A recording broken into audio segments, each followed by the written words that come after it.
The Sherpa Screening Room is a presentation of the Sherpa's podcast picks, which can be heard on podcast apps everywhere, and the Sherpalution YouTube page. It's where you'll hear from creators from many fields from all over the world. Now, we take you to the Sherpa Chalet where your host, Jim the Podcast Sherpa, awaits you. Kinda like how I'm waiting to get paid for this. Today's guests on the Sherpa Screening Room are Brian and Cameron Santana, authors of the true crime bestseller, A Murder on Campus. You know, the Sherpa is a big true crime fan, but oddly enough, he can't come up with a good alibi for why he forgot to take out the garbage. Coming to you from Sherpa Chalet in beautiful downtown Mount Podcastia, it's time for entertainment interviews in the Sherpa Screening Room. Grab an aisle seat and a bucket of popcorn, but don't crunch too loud or you'll miss the show. Now, here's your host, Jim, the Podcast Sherpa.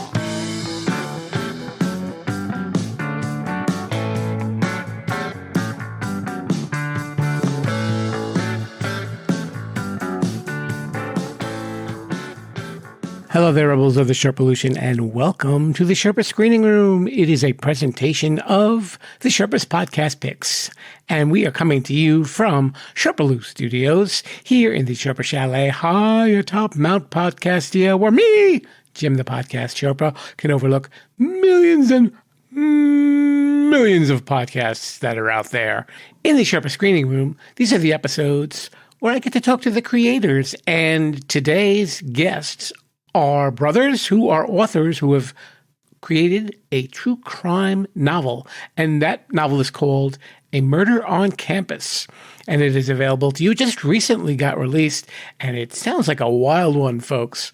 Their names are Dr. Brian Santana and Cameron Santana. Brian is an assistant professor of English, and Cameron is a police officer with more than 18 years of service on the job, protecting those good people of North Carolina. And I got to sit with them, and the case that they investigate in this book was a cold case that really kept people baffled in North Carolina for years. And they've got this really incredible book, and it's a wild story. I got to spend a little time with them to find out about the book, and I think it's a book that you guys might want to check out if you are certainly a true crime fan. And we will have the information on that in the show notes, as usual. And I guess what we will do now is head on over into the Sherpa Screening Room, where you will hear my interview with Brian and Cameron Santana. Hello there, rebels. I am here in the Sherpa Screening Room. I am joined by two brothers who are true crime authors. The name of their book is A Murder on Campus, The Professor, the Cop, and North Carolina's Most Notorious Cold Case. Brian Santana, he is the professor. Cameron, he is the cop, and they're both my guests. Welcome, gentlemen. Hi, thank you for having us. This case took place in 1973, this murder. Mm-hmm. And now, were you guys born yet, or were you very small? Or No, I was about 6 years from being born at that point. So, yeah, so this is very much an old cold case. So what was the fascination? Did you guys have any sort of connection to it? I mean, did you know police officers who worked on the case, or was it just kind of like lore around where you grew up? So I actually graduated from UNC Asheville, the campus where this murder took place. Mm-hmm. So I learned about the murder the first time I was in college. And so the story I like to tell is the first day I was in college, I was a drama major, and I was standing in the lobby, and I was looking at this large picture. And it's, for your listeners, is the picture that's on the actual cover of the book of Virginia Olsen, like holding a paintbrush. And a student came up to me and said, "That's Virginia Olsen right there. And she died here a long time ago." And later that semester, someone else came up and said, "That's Ginger Olsen. Yeah, she died here, but she was actually murdered in the theater." And someone later said, "That's not right. She was actually murdered and raped in the area near the gardens adjacent to the campus." And so really kind of my entrance to all of this was I kind of heard about this case my first day of college after I'd moved away from home. And it's been a kind of fascination and interest to me for the past 24 years. And I guess about 2 years ago, I was working on this, and I asked Cameron, I was teaching a true crime class at a university, how to write true crime. And my students asked me, what's a case that you really care about? And this was what I'd always wanted to do something with. And so I reached out to Cameron, and that's kind of where he came into this. Yeah, it's an interesting combination where, you don't really have you guys weren't professional writers before this. I mean, then all of a sudden you've got two brothers, joining forces and they're writing a true crime novel. What was it like for you, Cameron, especially having been a cop for well over 18 years? Yeah, so that was it was a different perspective for me. So my kind of journey through this is I was working full time with the Raleigh Police Department. I had my second child. She had some medical difficulties, and just with everything going on, when you're a cop and you're working 12-hour shifts in a high crime area, it goes from 12 hours to like 18, and then on your off days, you're doing special assignments or off duty work. And so the work balance life just wasn't very good.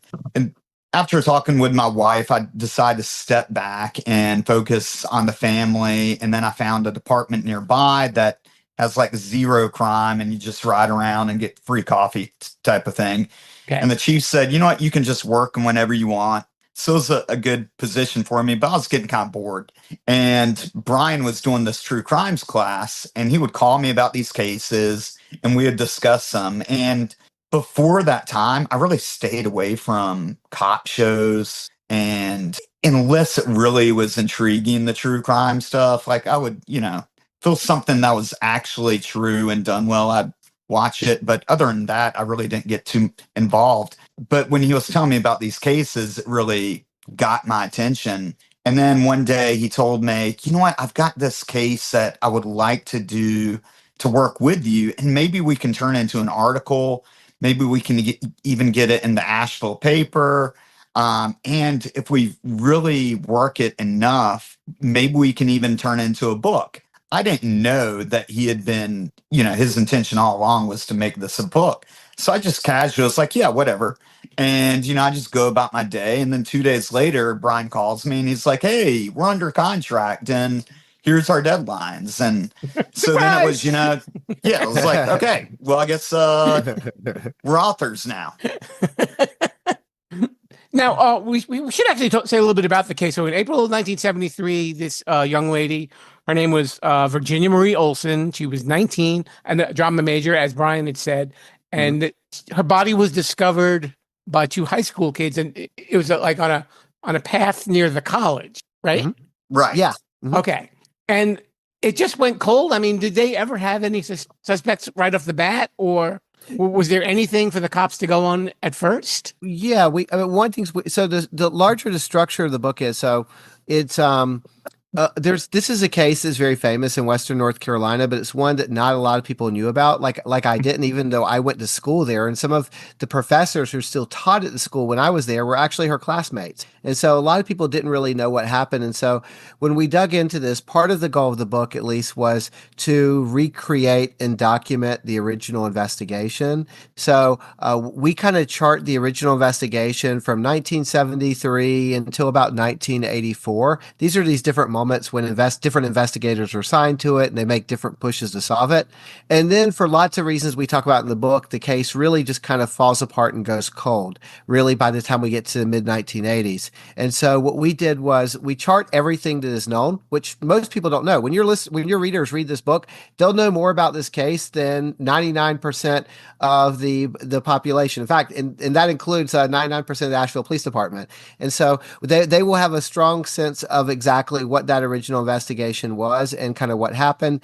And then we take a lot of the community rumors. So if you're a fan of true crime where there's lots of different strange kind of twists and rabbit holes, we basically take you down different rabbit holes and different theories and explore those, both from my perspective as a professor, his from a cop, bringing our own kind of specialized knowledge, and we kind of look at these different theories. But yeah, there were a number of suspects over the year. The police had at least they had at least 4 different persons of interest over the years during their original investigation, and we kind of open it up and look at some additional potential suspects as well. So really, a lot of the new information was through your research. Yes, we do have some new evidence that we bring to it. Yep. Mm-hmm. Okay. But also a lot of the when we're talking about evidence, if you're talking about search warrants, the medical examiner's reports, things of that nature, you've got to keep in mind that those things were lost or destroyed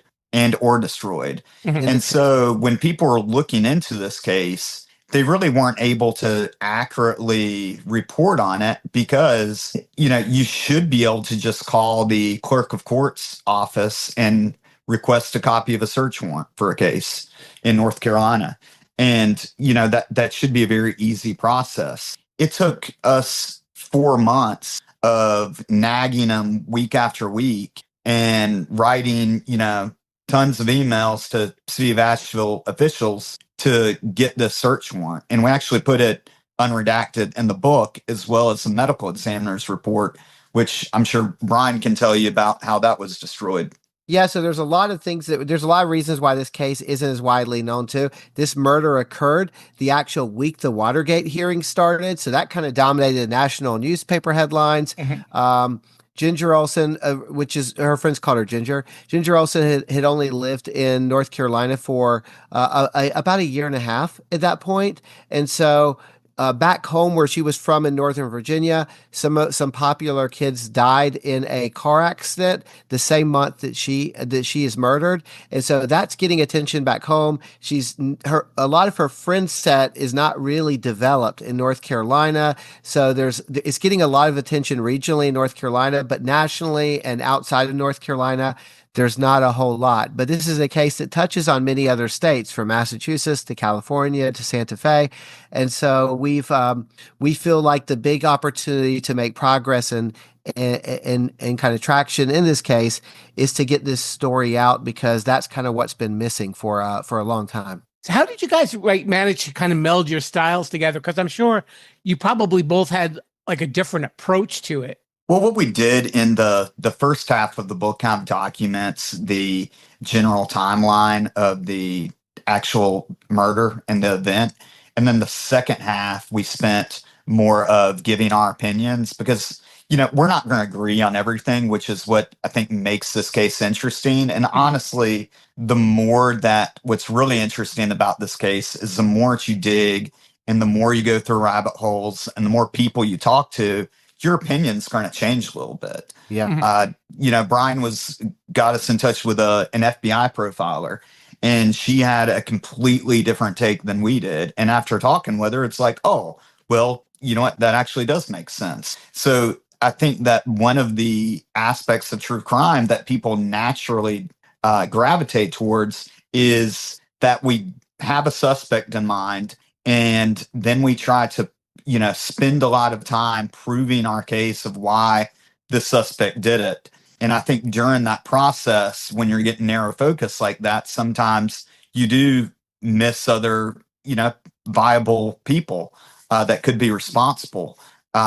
So I think that's the really good thing about getting this two approach system in our book, is that you're getting 2 points of view, and this book is not just going to be, this is absolutely what happened, this is absolutely the person responsible. And so speaking to what Cameron said, so the first half, yeah, like it really is just, it's written as a unified voice. We really are just chronicling, this is what happened at the beginning of the investigation in 73. Here's what's happening in 74, around 77, and the 1980s, and just really establishing what happened. And all of that is based on both the records we have, on kind of media reporting, on people we interviewed, kind of things like that. And then afterwards, we introduce the different theories. We'll introduce the actual theory, and then we each kind of give our own kind of take and thoughts on that. And so I think we were trying to kind of replicate in the book the experience we had having these late night conversations every night when we were writing it, with the kind of different debates and kind of disagreements we were having at times, or just trying to sort all of this stuff out. And they're conversations we're still having to this day. And I'll tell you, every person who's read this book ends up having their own kind of take on it and having similar conversations. So we're hoping it invites that. In the beginning, were you on the same page with who did the murder, or did you kind of lock on one and then maybe waver, or how did that kind of work out with ultimately deciding who was the killer? Well, one of the really fascinating things about this case is, for a while, the Asheville Police Department focused on one person, and that was the person in the search warrant. which we're spending months trying to develop or obtain.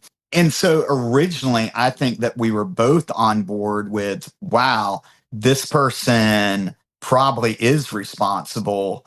And, it's just a matter of getting this person's name, and then everything will become obvious, and, we'll have our book. And after we got the warrant, I think that it opened up even further questions. Yeah, it did end up opening up more questions. And I think that what's interesting is that when we were originally writing the book, I think that, at least for me, like Cameron said, I felt like once we got that warrant, it would answer a lot of questions, and we would use that almost as a way to kind of debunk a lot of the other theories that were out there. But now, sitting here after the book has been out for a few weeks, and I have even more questions than I did when we submitted the original manuscript. So I think and the actual content hasn't changed at all. Just the way I relate to it and read it has. And so so my mind kind of changes each day. I still think some of the original investigator suspects are viable suspects, and I can make a strong case for those people,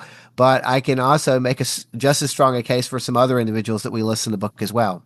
And they said there were some suspects such as an escaped mental patient and also even a serial killer. Well, we have more than one mental patient that's picked up in this story. Yeah. So we have, there's multiple people that have pretty significant mental health issues that pop up in this story. And yeah, we have one of the most kind of famous serial killers in North Carolina as well that pops up in this story. I'm almost like kind of getting a feeling like there's going to be another book about another true crime coming up. The way that you guys have this really interesting approach to it. Well, that's what's really interesting about that too, is that during this process, when I was trying to make contacts with the Asheville Police Department, I was talking with some guys that work around Asheville, and I was telling them what we were doing. And it was funny because they were like, oh, you need to absolutely do these 2 cases next. And, we'll give you full access. And it's like, okay, well, now we've gone from, okay, we're going to do this one thing to now we're lining up these other books in the future. So it's been a wild ride. I know this might shock you guys, but I'm hearing that true crime podcasts are starting to gain a little bit of popularity. Yeah. Well, I keep on telling Brian we need to do one. I would listen if you guys did it. So now that you have this book out, I mean, is it weird to kind of look back and say, look at all this information that we've compiled and something that went cold, well over 40, 50 years ago is now all of a sudden brought into a new light? Yeah, no, I think just the fact that, this is the first book that's ever been written about this case, and just the number of the kind of response that we've gotten has been really gratifying. We've been kind of number 1 on Amazon in 3 different categories at different points in time, and so the sales of the book are going really well. And I think that just when people regardless of what you think this story actually might be, I promise you it is very, very strange. Not only are there serial killers in there are psychics and cult leaders and other things that pop up, and it wasn't really the story we imagined that we would find. And I think that kind of now that the book is done, kind of getting back to your question, I think it's very surreal that like we are the first to kind of write on this. And so we're forever kind of associated with this point. If you Google Virginia Olsen's name, you're going to find us, right? Like online now at this point. And so I think the ability to bring a lot of attention to this case, particularly, we interviewed a lot of Virginia Olsen's friends who are still alive, about 30 of them, for the book. And so I think that the ability to kind of advocate for this case and kind of bring this case kind of to a larger kind of public has been a really kind of fun experience. I think what happens is because you guys are doing such a unique case, it's not like somebody else wrote a book and they have their theory and then another author came out with their theory.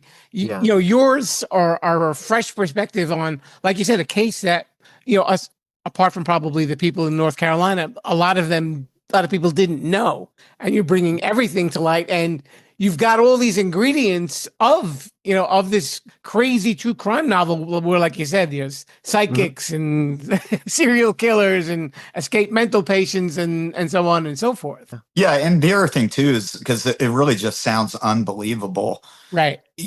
That you would have that much stuff. So what we did is we made sure that we put enough is all the documents that we have as far as the search warrant, the medical examiner's report, a timeline that's based on all the reports and information that we have. All of that is put in the book unredacted. We felt that was very important. And, I think that the book is extremely well documented. So this is not just a book of speculation or, just our opinions. This is actually based on fact. Was there any response from Miss Olson's family at any point since the book has been out? Not yet. So her father passed away a few years ago. Her mother has health problems. It was still alive at least a month ago, but is very advanced stage. And she has a brother and sister, but the family, even going back to her murder in 1973, they've never given any public comment. So they're a very private family, and so we didn't. We reached out to her sister at the very beginning of the process to invite her to talk with us if she wanted to. But outside of that, we have not made a point of reaching out to them since the book came out. Yeah, and I guess also with the passage of time, that makes it a little trickier as well. Yeah. Yes. Yeah. But we did. I mean, we did interview like her boyfriend and many of her classmates in both college and in high school, and so that's the other thing. I mean, part of this, Virginia Olson had become kind of like a ghost story on campus and in the local community, a kind of myth. And so, by interviewing all these people that actually knew and really cared about her, part of this was also about kind of giving people a little bit more insights into who she was. So the more than just a kind of ghost story, she was this actual person that these things happened to, and our book is trying to explore kind of why those things happened and why this case wasn't solved, because this was a case that was a very big priority in North Carolina when the murder first happened. The governor gets involved. There's a lot of really good investigators attached to it, a lot of resources being poured into it. So if one is going to get solved, you would think it would be this one. And so this lingering question of like, well, why? This case had everything going for it. It's a very kind of complicated story that we kind of unpeel in this, but we try to help understand everyone and kind of understand why this case kind of fell apart. And it did so in lots of very kind of unique ways that we think will be interesting to people. That's actually what prompted my next question. Do you think with what you guys found out after compiling everything at this point, would the police have probably figured that out with the information that you have back then? Do you think that they could have? I think that one of the biggest problems with this case is that you've got to think about in 1973, they didn't have the training and the experience and the standards that we do now with processing crime scenes, with crime scene security. And one of the things that we talk about is 1973 was actually the year that training and standards for North Carolina was implemented. And that's the organization that actually provides mandated training for law enforcement officers in North Carolina. So you essentially had a small department that didn't have a lot of experiences with murders, and the informal or the training wasn't anywhere near what you'd receive today. Mm-hmm. And then, of course, they didn't think about things, or they had, of course, no knowledge of the technology that we have today. I mean, they weren't concerned about DNA. You see people milling around through the crime scene. The police officers are carrying her out without any gloves on. The bindings that were on her arms and her legs and her gag were removed at the crime scene. Like those things, when we talked with people that specialize in processing crime scenes and medical examiners, they were extremely interested in those for touch DNA. But unfortunately, that's been compromised. And then we also noted that a semen sample was taken, and we know that it was put on slides during the autopsy, but we believe that it was either lost or damaged, or just they're not able to use it. And that's why they're not using that as a form of DNA. given all this, that you had to really sift through what's usable and what's not usable as you're writing this book, basically. This is what you're saying, right? From an evidence standpoint? Yeah. Yeah, I mean, that was one of the, so we interviewed the cold case detective, and what we were trying to find out is essentially has this case been so stagnant? Is this you don't have the funds to do the advanced DNA testing that are available at private labs? And he's like, no, money's not an issue. It's like, okay, because that's one of, Wild Blue, our publishing company, actually has ties to nonprofits that help agencies with that type of stuff. And we were going to try to be the middleman in that. But he said, no, that's not the issue. So then I asked him, I said, okay, well, do you have DNA in this case? Yes, we've got DNA. Do you have DNA from semen? And his response was something like, no, he said, we've got DNA. It was very clear that they did not have the semen sample because, when you look at a crime that occurred 50 years ago, we've really got to look at, okay, what was not contaminated? And out of all the evidence that was taken away from the scene that day, we know that the semen sample was removed, in a sterile environment and put on a slide.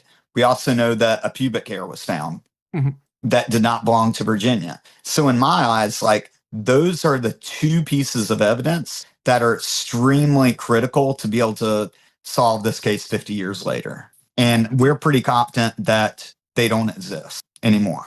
And there were some incidents actually since her murder in that area, right? There was another UNCA student was abducted in 74 and a second murder and rape victim. But were they actually in relation to this case, or do you think those were... Well, that's what your readers will have to read and find out, or your listeners will have to read and find out. I think no spoilers here. Well, one of the things we talk about is there's a lot of these very strange events that occur. So, Virginia Olsen's murdered on April 15th, 1973. The 1 year and this is the first and the only murder to ever occur on the campus of UNC Asheville in its 97-year history. So this is a really big deal. Mm-hmm. They didn't even have a campus police force at the time this murder occurs. So let's fast forward a year then. The campus is celebrating that they're now safe. They have a campus police force. They're organizing a bacon book sale to raise money for the scholarship. They're mourning the passing of Virginia Olsen, but also celebrating that this won't happen again. And police officers descend on campus because another student's been abducted on the anniversary. And it sets in motion a very confusing and chaotic atmosphere on campus that will play out, as you see in the book, in lots of different ways. And yes, to your question, there are these other interesting kind of events that happen, including 5 years after. So this would be the second class since Olsen's class would have graduated. And in 1978, there is another woman who will be raped and murdered on the exact spot where Virginia Olsen's body is found. You guys, man, this book has got layers upon layers. Not even having previewed it. Yeah. Oh, you want to hear another fun fact about that is the serial killer in this case, the first victim that we know that he murdered, guess what day that was?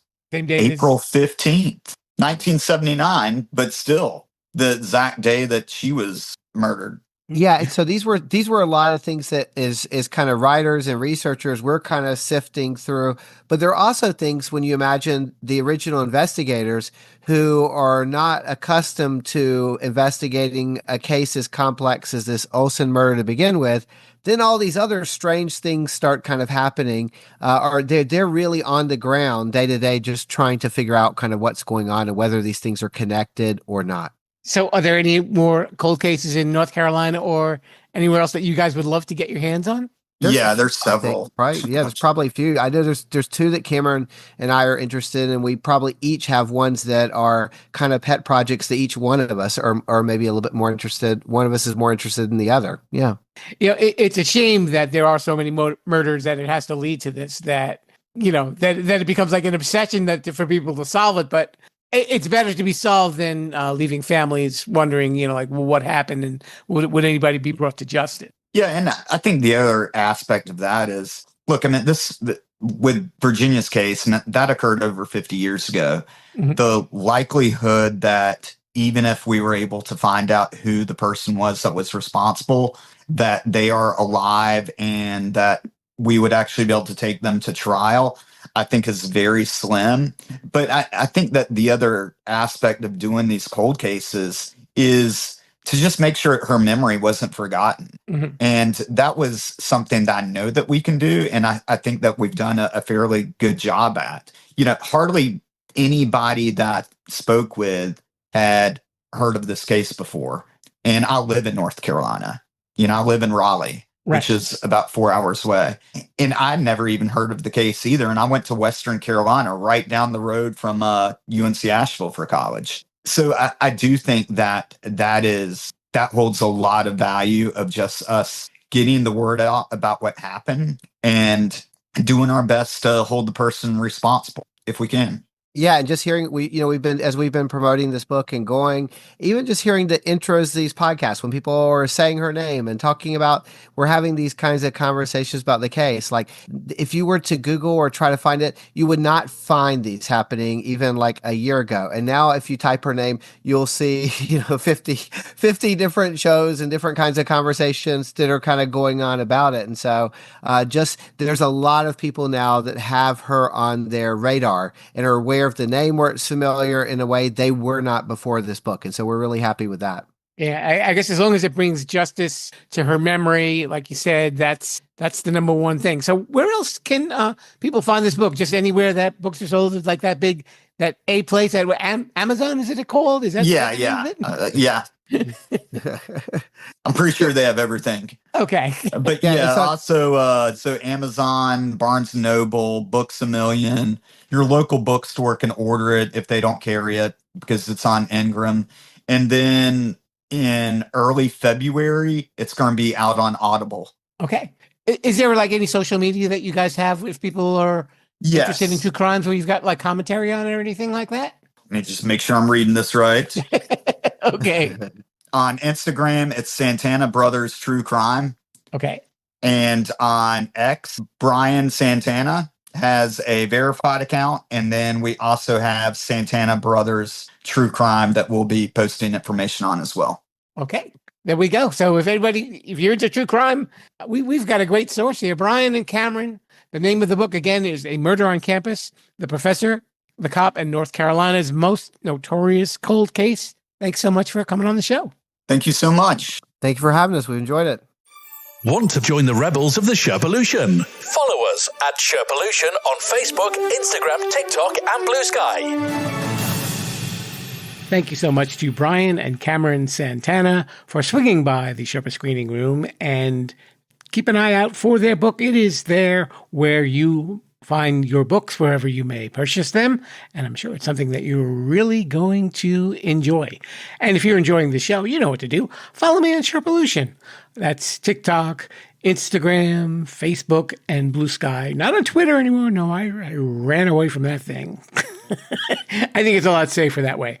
And you may notice that there are going to be some changes going on, maybe invisible to you. I'm not sure. In the very near future, I will be moving to a new podcast platform, and you should be able to hear the show where you are listening now. In the event that you don't hear it, well, if you're not hearing it now, drop me a line, message me on social media, and I will speak to my lawyer, Dirty Louie, about getting me back on that platform. But I think we should probably be okay. And I will be talking to you about our new home in the near future. I'm sure that lots of good things will come of it. But in the meantime, I'd like to leave you with a hearty Viva la Sherpolution! Thanks for listening to the Sherpa Screening Room. Don't forget to subscribe, rate, review, and share this podcast. I'm Mr. Bruce, and this has been a Sherpaloo Studios production. Viva la Sherpolution!